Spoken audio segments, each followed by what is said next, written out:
See, earlier the industrial safety, or what is known as safety one, largely dependent on people working safely.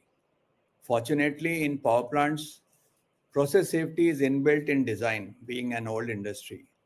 Meanwhile, gurus of modern safety science started integrating psychology into safety, which was very much needed to move from compliance to care. Many new concepts like human factors, ergonomics, error management, human and organization performance, psychological safety, resilience engineering, etc., made inroads. So, gurus like Jens Rasmussen, Eric Holnago, Sidney Dekker, Todd Conklin, David Woods, Dr. Richard Cook, Tony Mashara, etc., did a very pioneer works which needed to be studied and integrated into safety management systems. These gurus helped us to improve without reinventing the wheels ourselves. With the support of management, we could integrate these concepts into our safety management system to ensure that we don't get into blame culture. We know that all unfavorable outcomes have many causes, and mostly these are systemic in nature. I requested management that no one should be punished if felt responsible in case of an unfavorable outcome. Management very kindly agreed. So, two-way free communication is a key to ensuring safety. We established about 15 communication channels to inform safety observations, alert incidents, and also to communicate. We also introduced QR code based reporting system for anonymous reporting to ensure that psychological safety exists. Initiatives like behavioral based safety helped us to move from towards the zero harm, which is both noble and a worthwhile journey. We brought a lot of care into our working and started doing better and faster analysis of the gaps that existed. We made our safety systems dynamic, safety management system dynamic, and also started plugging the gaps in real time. We were already certified for integrated management systems with OSHA's 18001, and later we graduated to 45001. We were subjected to regular audits and improved on continual basis. We took many initiatives like monthly safety theme and started organizing mass toolbox talk on the first and second day of every month, where everyone came together to learn and move towards the next level of safety. We also started sharing monthly mailers on the theme, which helped us to create awareness and also helped us in positively reinforcing the safety what we wanted to achieve. This helped us in moving forward. We also started video quiz based a quiz, which, as you know, that audio visuals are one of the most impactful learning tool. Recognition and rewards also became an important part of our improvement. To demonstrate genuine care, we also started an annual ritual on Raksha Bandhan called as Suraksha Bandhan. We made promises to the associate that we take care of your safety, we are responsible. It was not a photo op, but it really meant that we wanted genuine improvement. We implemented 5S to improve the workplace management. My company was certified by Japanese Society of Scientists and Engineers. We started conducting awareness trainings on safety SOPs. All new employees were given orientation for a week in the safety department. They got familiar with the SOPs, safety rules and regulations, and after successfully clearing the assessment, they were posted in the departments. We also trained our fire crew and security personnel in safety, and were actively collaborating with them to enhance the field monitoring. Being an MNC, everyone contributed, and we consider frontline employees and associate as an important stakeholder in our efforts to bring about improvements. We started organizing what is called as skip level town halls with the CEO and head plant head, so that the communication can happen both ways and we all know what is the challenge and how to resolve it. We started using camera with 360-degree viewing capability for real-time monitoring of the confined space working and safety critical works. So that helped us to have a very rigorous monitoring of the works. We used to regularly conduct safety culture perception survey. We made incremental progress when we started acting on the action points. In spite of best efforts, things can go wrong, and we started emergency self-rescue training for associates.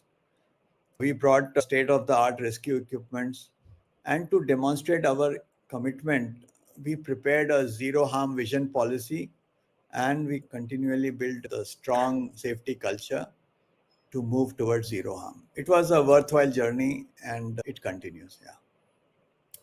Nice. It's wonderful to hear the journey of the last 3 decades and the initiatives which you took to provide proactive safety environment in your. So, can you explain what zero harm truly means in high risk environments like supercritical power plants? Yeah, sure. So we have a saying that after work, everyone should go back to their waiting family as they have come to work, or even better. Meanwhile, no one should get even a minor scratch at work. If your processes and safety systems are good, it is very much possible. Zero harm has been a very debatable topic amongst the safety professionals. It doesn't mean zero accident. Argument was that it will lead to less reporting. But if you have good systems of reporting, then that argument does not hold true. Zero harm means that even if there is a failure, no one should get injured. We know that no system is perfect, humans are fallible. In this scenario, safety incidents can happen. It is really the controls and the barriers that prevent harm. We would like barriers to be perfect and solid, but unfortunately, barriers have two types of weaknesses. One is called as active failure, other is called as latent condition. Active failures are usually the unsafe acts committed by the people, like slip, lapses, mistakes, and violations. Latent conditions are the design defects which combine with the active failure to cause harm. It may include inadequate staffing, inadequate training, inadequate supervision, or ineffective communication. But it is possible to fail safely if these are checked on a regular basis by having specific barrier owners and also risk owners. So, all controls must have an owner. That is very important. To achieve zero harm, people should have knowledge of safety, skills to implement, and also a good, robust safety management system. Company must provide required resources so that they are not tempted to commit unsafe behavior, not even once. Yeah, so that these all things will lead to zero harm eventually. Okay. And so, what role does human and organizational performance play in modern safety management? See, human and organization performance is a philosophy which provide guidance to manage safety at a modern workplace. Human and organization performance is a systematic way of analyzing mistakes to efficiently handle them. It helps us to comprehend how people behave or likely to behave, and how to create a system which is error tolerant. Understanding the behavior and working environment is very crucial to in the human and organization performance.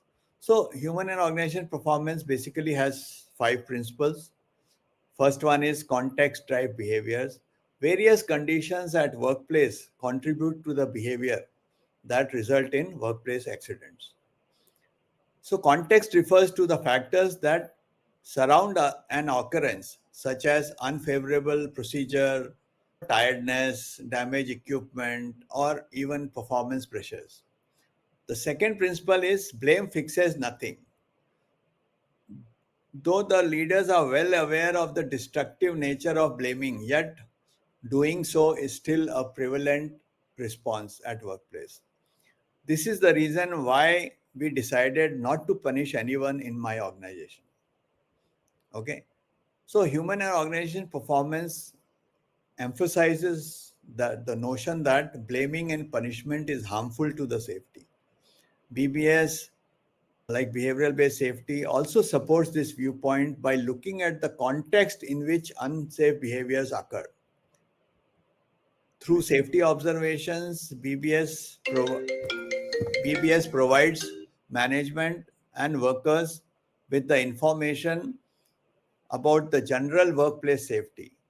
And the goals are that BBS is to draw attention to everyday safety behavior and of both individual employees as well as their crew, and to positively reinforce them. Hence, to enhance the safety of the employee, great companies deploy initiatives like BBS and HOP. Instead of concentrating on who caused the accident, an analysis should be performed to discover what caused it. The third principle is error is normal. Making mistakes is an expected aspect of humans. Injury can be avoided by designing systems that prevent mistakes. In fact, best people makes worst mistakes. Because we are all humans, we should accept that mistakes will be made. We should focus on creating error tolerant system that will allow us to make mistakes safely rather than trying to avoid them altogether. The fourth principle is about learning. So it says learning is vital. Learning is an essential because if we don't understand the circumstances in which the work takes place, we won't we won't be able to take action to improve them. It will be wasting time in solving unrelated issues. We must learn when things go wrong, but perhaps more essential is that we should monitor and learn from the successful work. Okay. One change we made was that we started calling safety incidents as learning events because it is very important to focus on the learning from the safety incident rather than blaming. And we wanted to avoid, and then you can avoid them. The last principle was that how leaders respond to failure matters. See, generally, leaders don't like bad news or failures. Failure irritates them. Most of the time, reaction of the leader is entirely the opposite to what it should be. A far better atmosphere for learning, growth, and development can be created if managers and leaders and everyone in the organization are actively striving to regulate their responses to the failure. I was listening to one of the safety head of Tesla, the car company, and she was saying that they have a sixth principle also, which says saves lives. And it is so very true that barriers indeed save lives. So this is about HNOP. Yeah. Moving on, you have led commissioning of massive 800, 660 megawatt units. What are the biggest safety challenges during such large scale operations? See, when I was heading the commissioning of supercritical units, the technology in India was still in the nascent stage. There were few design challenges. The EPC contractors did not have the required experience to handle such large projects, and often would fail to deliver. In EPC, commissioning comes at the last. So usually the engineering, procurement, construction schedules are delayed, leaving very minimal time for commissioning. So when you have time constraints, obviously it is not very safe, right? Yes. Natural disasters like incessant rains can strike when your drainage system is not ready. Lightning can damage a very costly piece of equipment if the place is not properly covered by lightning protection. And once your equipment is damaged, then they have a very long lead time to get a replacement. So these are the challenges. Knowing how clumsy the construction can be, electrocution is one of the major threats that we have. Fortunately, my company being an MNC, we could commission in the very systematic and planned manner, ensuring that erection is almost 95% complete and all punch points are cleared. Also, we need to have a review of engineering, because engineering focuses on mainly on the design aspects. But sometimes the operability and the maintainability is not a prime consideration. Usually, commissioning of the system runs parallelly with erection of other systems. Ensuring a safe environment is a challenge when there are ongoing parallel erection activities. Also, usually the access to the areas are not fully safe. We need to ensure that everyone is extremely careful when they are on field. Zero distraction. Anything, there should be no distraction at all. Usually, most of the team members involved in commissioning are freshers. Hence, it is important that experienced leaders and managers take care of the freshers. As power plants are commissioned system by system, your planning has to be very perfect. Your schedule needs constant rework because of the delays. And all systems required must get ready in time so that the overall schedule is not delayed. So these are the some of the main challenges that we have in commissioning. Yeah. That's good to know and understand, because these are massive projects and everything has to come right according to the time for them to work. Exactly. Yeah. So, how do you bring psychological safety into such technically rigid and hierarchical environments? See, psychological safety is a belief that no one will be punished or humiliated for speaking up with questions, concerns, ideas, or admit mistakes.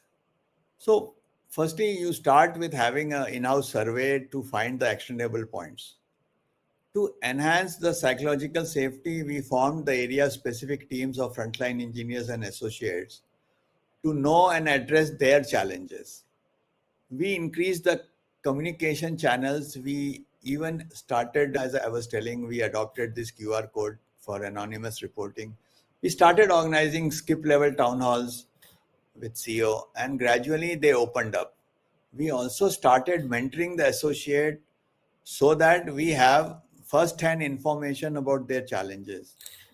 We know that from past disasters that workplace silence is a big killer. So when your people become silent, it is a very bad omen and you must immediately act. So psychological safety is creating that conducive environment where everyone feels safe to express.